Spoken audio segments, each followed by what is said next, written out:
Queridos hermanos, les doy la bienvenida a este espacio de oración y meditación en la palabra del Señor. Hoy día terminando el Salmo 25, que nos corresponde meditar en su último versículo, que es el versículo 22. El versículo 22 dice: Oh Dios, redime a Israel de todas sus angustias.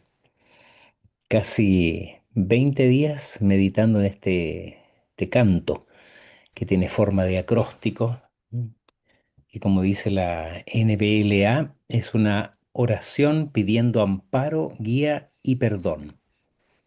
Solo por ser un dato interesante, digamos que este verso se sale de este patrón alfabético en su primera línea, este acróstico.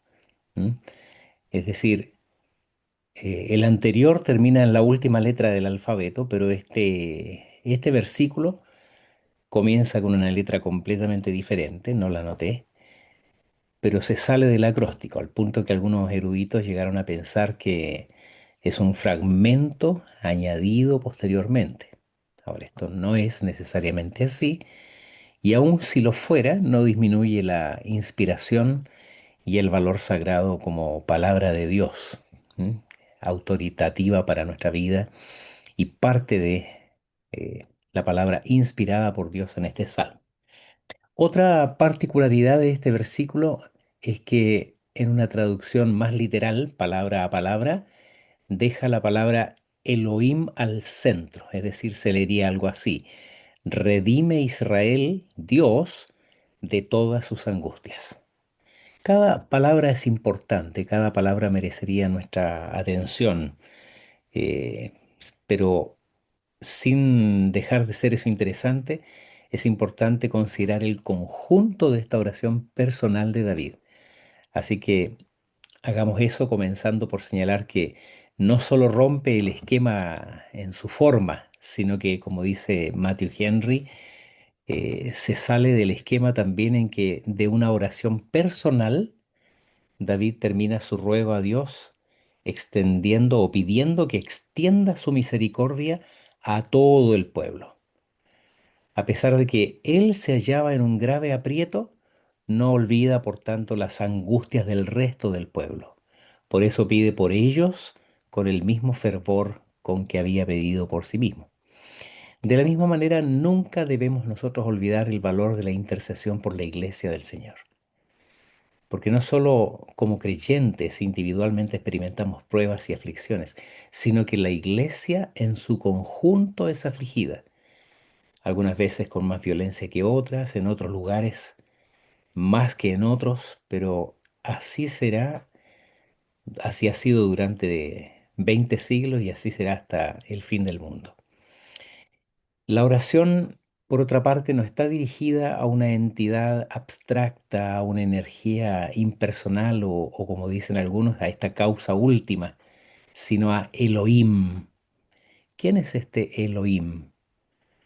Elohim es uno de los nombres de Dios, de los más frecuentes en el Antiguo Testamento, y se describe como el plural majestático o de majestades, así en plural, o el superlativo de Dios, la suma de todas las majestades o superioridades de este Dios único.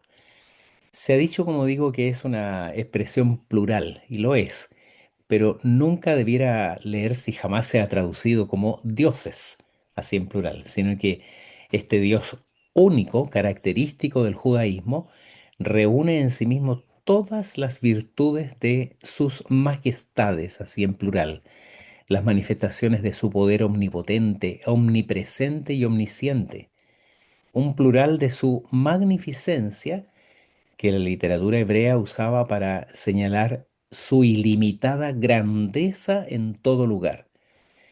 David sabe que solo este Dios omnipotente puede verdaderamente librar a su pueblo de sus angustias, del peso de toda forma de opresión que ha llegado a ser un fardo pesado del que es imposible librarse por uno mismo. Y la palabra empleada para rogar por esta liberación es una muy amada por los cristianos: redime, redime. En su raíz, el término hace referencia al rescate de un condenado a muerte. En el Éxodo, la palabra adquirió el significado de ser liberado de la servidumbre de Egipto, rescate que implicó, en ese caso, la muerte sustitutiva de un cordero. Recuerda la sangre de ese cordero marcando dinteles y postes de las puertas. ¿Ves dónde nos lleva esta expresión redime? Porque ¿cuál sino la muerte eterna puede ser la mayor de las aflicciones para el alma humana? ¿Qué terror más grande que el infierno de una separación eterna con Dios? Para el salmista la única esperanza radica en la intervención definitiva de Dios Todopoderoso. El salmista David expresa de este modo así puntual, específico, el poder redentor de Dios que no está limitado por ninguna insuficiencia de características humanas. La resurrección es Él mismo. Él es el rescate definitivo, operado por Dios en favor del hombre y a través de la persona, la muerte, el derramamiento de la sangre del divino Redentor, nuestro Señor Jesucristo. Gloria al Señor por esa expresión. La palabra redentor es uno de mis términos favoritos y a veces he llegado a pensar que es porque yo crecí en una iglesia que se llama justamente El Redentor. ¿M? La segunda de Santiago tiene ese precioso nombre, El Redentor. Él es el que redime a Israel de todas sus angustias. Que el Señor bendiga nuestras vidas. Oremos al Señor. Dios eterno, gracias te damos por tu palabra. Gracias, Señor, porque en Cristo nosotros tenemos la certeza de la redención.